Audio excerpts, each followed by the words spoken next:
Olá, meu nome é Eduardo Starosta e esse é o canal Fora de Curva.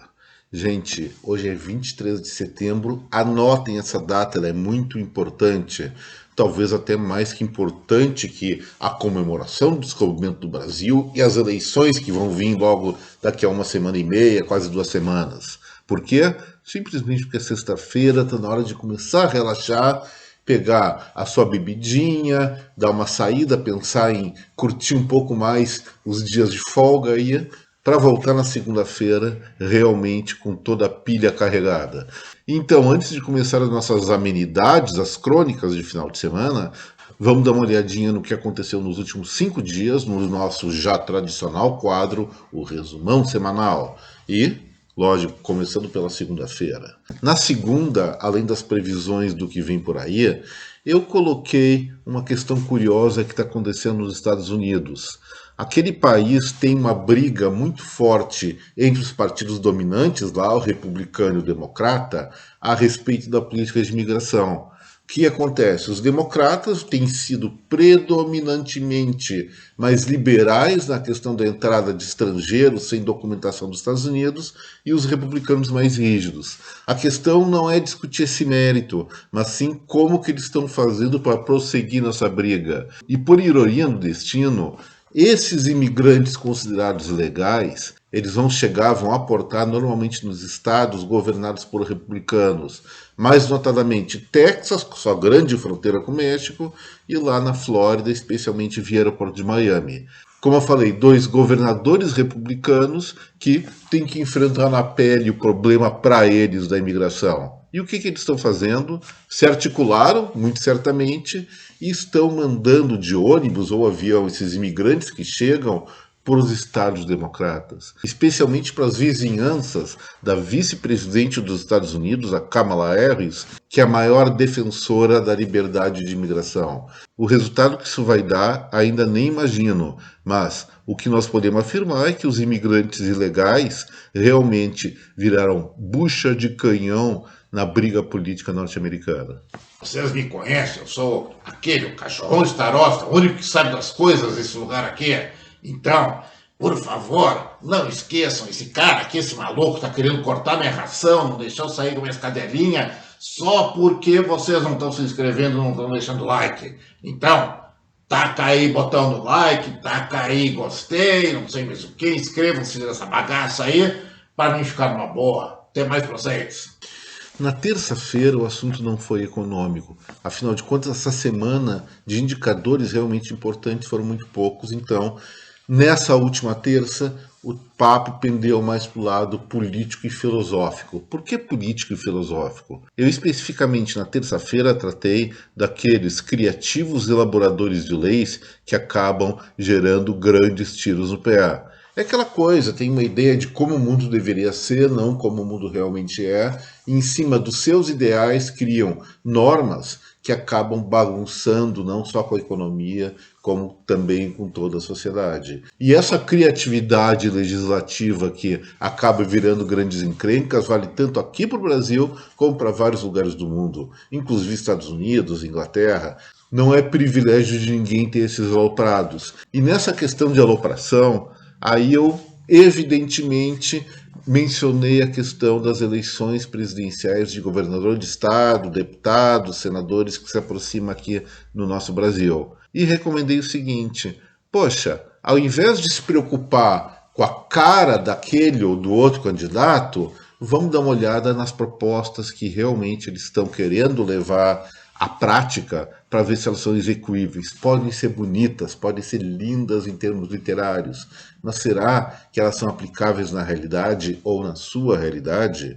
Foi essa a recomendação do Fora de Curva da terça. E na quarta-feira a política internacional estava bem movimentada. Teve o discurso do presidente da Colômbia na Assembleia Geral da ONU, pregando o fim da guerra contra as drogas, mas não no sentido de eliminar as drogas, e sim na batida de fazer com que elas se insiram de maneira ética no nosso meio social. O argumento dele é até bastante criativo. As drogas, a cocaína, que é o produto de exportação subterrâneo da Colômbia, segundo ele, faz menos mal do que os combustíveis provenientes do petróleo e também em relação ao carvão. Então, se é para acabar com a cocaína, segundo ele, acaba com o petróleo e com o carvão primeiro. E ainda mais, ele diz que a cocaína não mata, só mata aquelas pessoas que não sabem usá-las e que misturam com outras drogas. Que coisa, né? A gente não tem palavras. O que a gente pode falar sobre isso? Só lembrar que tal discurso veio de um presidente da Colômbia recém-impostado que tem pelo menos mais 4 anos de mandato. O que a gente pode esperar? Bom, mas tem o Putin também, o nosso grande amigo russo que está com aquela encrenca com a sua vizinha Ucrânia. Ele está num momento que parece estar perdendo as suas batalhas e precisa de mais soldado. O que ele fez? Um discurso bastante veemente, bastante forte, e no final anunciou a convocação de 300 mil reservistas. O que fizeram boa parte desses reservistas que seriam convocados? Deram no pé da Rússia, estão querendo entrar em outros países, está uma confusão em fronteira, mesmo que ele tenha proibido já das pessoas em idade de prestar serviço militar saírem do país. Acho que vai dar muita confusão por lá e sobre isso a gente vai voltar a conversar no nosso assunto quando tratar da sexta-feira.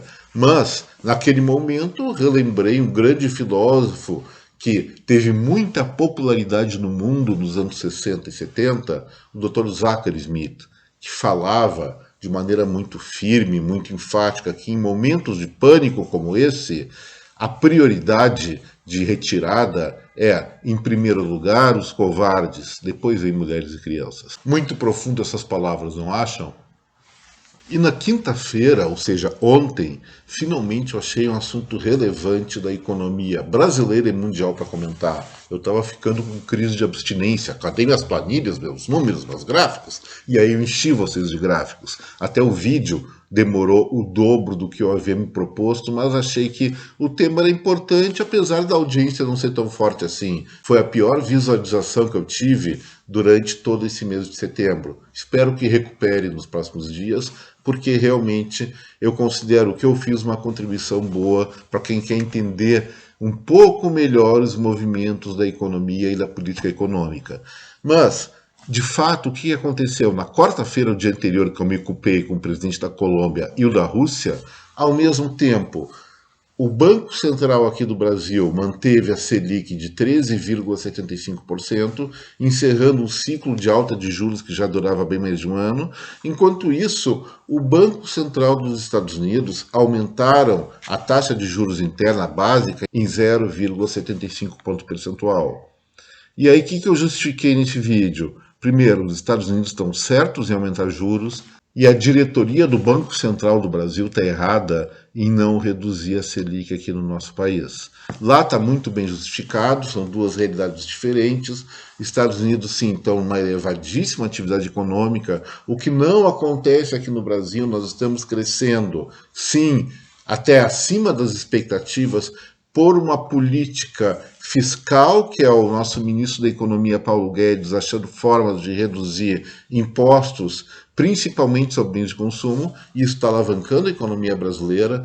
A desburocratização das relações de trabalho e das próprias empresas vem sim ativando, vem sim fazendo com que as empresas, as pessoas jurídicas tenham, na maior parte, um desempenho superior ao que estavam tendo no ano passado. Mas com juros altos, esse crescimento tem fôlego temporário. Ele deve continuar até o final do ano, mas depois o que vai acontecer?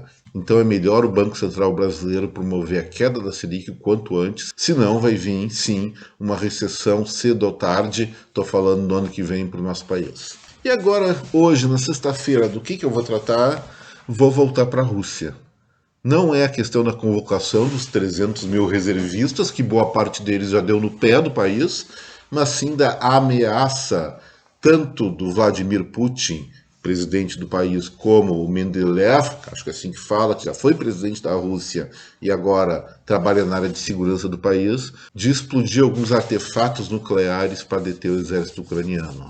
E isso despertou um debate muito grande entre os cientistas políticos aqui no Brasil e no mundo. Grande parte deles argumenta que essa é uma possibilidade cada vez mais real, simplesmente porque os recursos do governo russo, do atual governo russo, estão acabando no sentido de sustentar essa guerra. Então teriam que dar um golpe de misericórdia, e se não fizerem isso, esse governo liderado pelo Vladimir Putin vai acabar caindo com boas chances de seus líderes perderem a vida. Olha, uma coisa que eu falo a respeito disso é que, quando nós temos poder concentrados em poucas mãos, a decisão de apenas um demente pode mudar os rumos da humanidade, e nós estamos falando disso. Sim, a Rússia, através de seu presidente ou de algum seguidor dele, pode tomar a iniciativa de explodir, sim, um artefato nuclear em cima da concentração do exército ucraniano, acabando com aquela tese de que esse tipo de arma seria, em tese, usada apenas para dissuasão, ou seja, impedir que os outros países ataquem quem tem esse tipo de arma. Mas a possibilidade está crescendo. E aí, gente, será que isso vai acontecer ou não vai acontecer?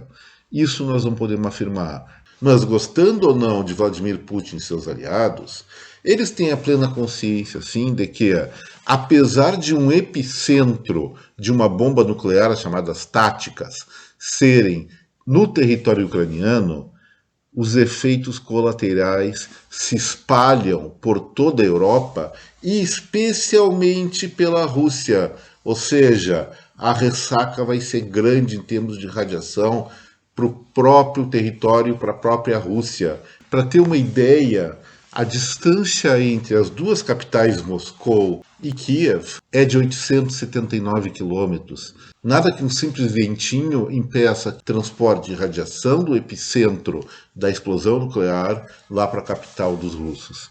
E outras cidades europeias da Rússia certamente seriam atingidas com esse aumento dos níveis radioativos, sem falar dos países fronteiriços a oeste, como Polônia, como Romênia. Além, é claro, da contaminação do Mar Negro. Então, gente, até pode acontecer, mas acho muito pouco provável, e nesse ponto eu espero estar certo. E agora, parando desse negócio de radiação, parando dessas maluquices, vamos para outras maluquices, só que para a gente se divertir, não para ficar preocupado. Está começando agora as crônicas do Fora de Curva. Aí eu vou fazer uma pergunta para vocês. Qual é o ser que mais perde o controle de suas próprias ações no mundo? Será que é homem, mulher ou outra coisa? Eu fiz um rankingzinho aqui.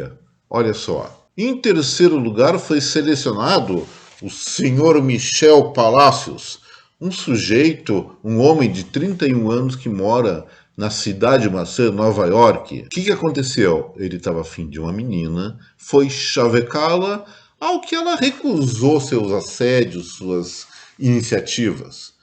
O sujeito, não acostumado a ser rejeitado pelo sexo oposto, ficou muito, mas muito brabo. E aí, o que ele fez? O que qualquer pessoa razoável faria. E o sujeito, com essa dor de corno, resolveu aliviar-se comendo um lanchinho lá do McDonald's. Mas quando ele entrou na fila, provavelmente se lembrou: eu queria um X-picanha. Só que o X-picanha do McDonald's é falsificado, como foi comprovado no início desse ano. Aí foi demais para ele. Ele sempre levava junto com ele um simples machadinho, aí um machadão, na verdade, para eventualidades, ter uma árvore que não foi com a cara dele, ele cortar fora, e começou a detonar com o restaurante. Só foi detido pela polícia depois de ter fugido de bicicleta, foi capturado pelos policiais de Nova York. Esse merece entrar no rol dos estourados. A mulher que ele chavecou e que não quis dar bola para ele, deve estar dando graças a Deus por não ter entrado naquela conversa. Não vou dizer conversa mole, mas uma conversa um tanto quanto machadiante, não acham? Em segundo lugar, a nossa eleita foi a dona Kelly Pichado, de 32 anos, que estava sendo acompanhada, que também tem parte de culpa no cartório, pela Lizzie Rodrigues, que tem 30 aninhos. As duas estavam saindo de Dallas, iam na direção de Los Angeles, mas acabou o avião sendo desviado para Phoenix por causa dessas duas barraqueiras. O que aconteceu? As duas estavam muito finas, muito elegantes, sentadas na primeira classe do avião, conversando em alto e bom som a respeito das suas preferências, ou melhor, despreferências raciais. Uma não gostava de uma cor, a outra não gostava de outra, falavam mal de todo mundo, enfim. Duas fofoqueiras, duas barraqueiras de plantão prontas para serem ativadas. Até que um sujeito meio ingênuo, talvez, resolveu pedir para elas, educadamente, fazer o quê? Falar um pouquinho mais baixo, porque aquela conversa seria só entre elas, não para todo o avião ficar sabendo. O que a Kelly fez?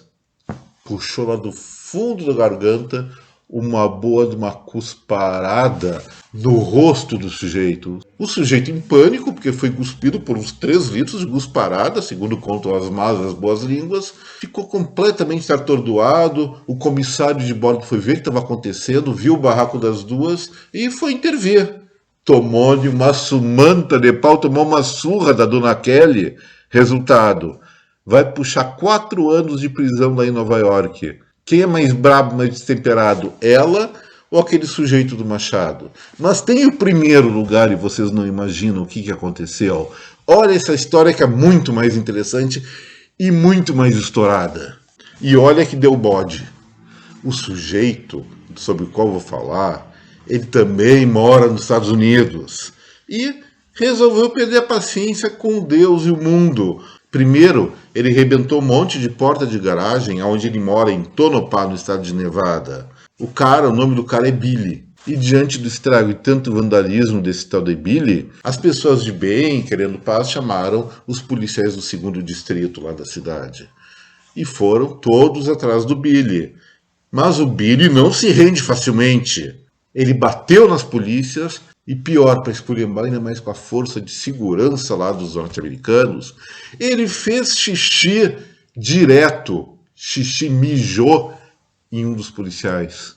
Foi preso. Foi preso, mas extravasou toda a sua raiva. E por que eu falei que era bode? Porque esse Billy é um bode e ele ganhou o grande prêmio do estourado do mês de setembro aqui no Fora de Curva. Parabéns, Billy, você foi o vitorioso. Deu uma lavada, deu um capote na mulher, aquela cuspidona, assim como no sujeito que resolveu brincar com o machado no McDonald's de Nova York. E agora, para finalizar o Fora de Curva, eu vou contar uma coisa para vocês. Depois lá que eu passei dos 46, 47 anos, chegando aos 48, eu comecei a perceber que meus reflexos mentais, que já não eram tão bons, segundo muitas pessoas falam por aí, mas começaram a piorar. O que está acontecendo comigo? Será a idade chegando? E chegando agora aos 60, eu vejo que eu não tenho mais aquela aptidão que eu tinha, aquele raciocínio rápido que eu tinha, ou mais rápido que eu tinha do que quando eu era mais jovem. Natural isso, né, gente? Mas eu pesquisando por aí, com medo de alguma demência, alguma coisa assim, me encontrei ocasionalmente com um artigo de uma universidade espanhola.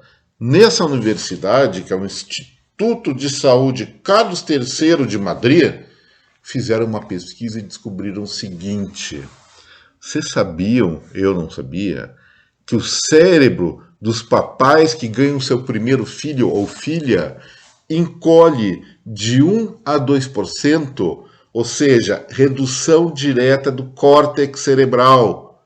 O que eu vou dizer para vocês?